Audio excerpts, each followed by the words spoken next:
the daily grind. Some call it the rat race. We work for years to get the opportunity to leave the grind behind and to relax, trading alarm clocks for all-inclusive vacations. No hurry, no rush. Meet Rick Roberts. He spent almost 40 years teaching math and science and was even a middle school principal in Mount Pleasant. He says he loved it. The curiosity of the kids, they're coming in, what are we going to do today? Oh, that was fun. Planning something and then seeing how they respond to it. But he felt it was the right time to hang up his lesson plan and enjoy life, hitting the gym, traveling at least 3 times a year, and reading more than he could have imagined. But the pull of the classroom was too strong. He got a call from one of his former colleagues asking if he knew of any qualified young teachers. He didn't, but said he knew of a seasoned educator who could help. Now he's back in the classroom as a substitute teacher, being paid by the district while collecting his pension.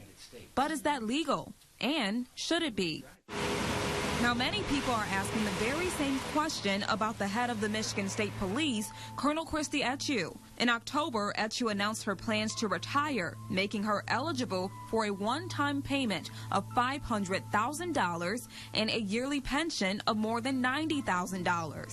But Governor Snyder says he intends to rehire her into that same position at her current salary. 2 cases from very different ends of the spectrum. Some call it double dipping and say it's wrong.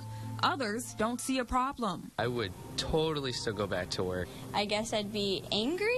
At the same time, I wouldn't be, because if I was in that same position, I would do the same thing. I feel great about that because that's what I'm doing right now. Really? So, yes. Now, many think it's a case of double dipping, but according to the state's Office of Retirement, that's not the case. I would say it's not common, but it does happen. I mean, there are times when, as an employer, the state needs to find a certain level of expertise or a certain knowledge set, and sometimes a retired member of either state police or the civilian ranks or the state employee system is the best place to go get that. Kurt Weiss is with the state's Office of Retirement. He says he wants to be absolutely clear about one thing when it comes to so-called double dipping and state workers. But they cannot collect their pension and a salary at the same time.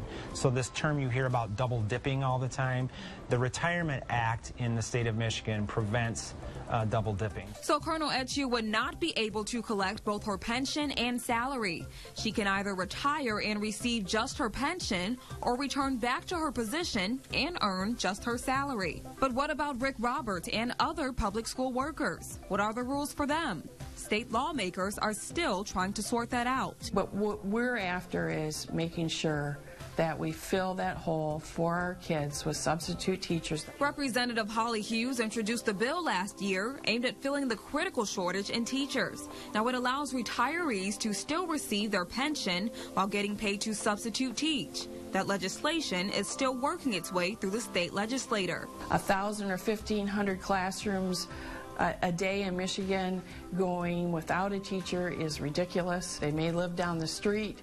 They know the district, they know the kids, and they have the experience, so why not use them? Whether trying to fill the desperate need for qualified teachers or simply trying to hold on to someone because of expertise, when a retiree decides to get back into the game, state officials say they're doing what they can to ensure that your tax dollars are being protected. For this I-Team report, I'm Jamie Sherrod, WNEM TV5.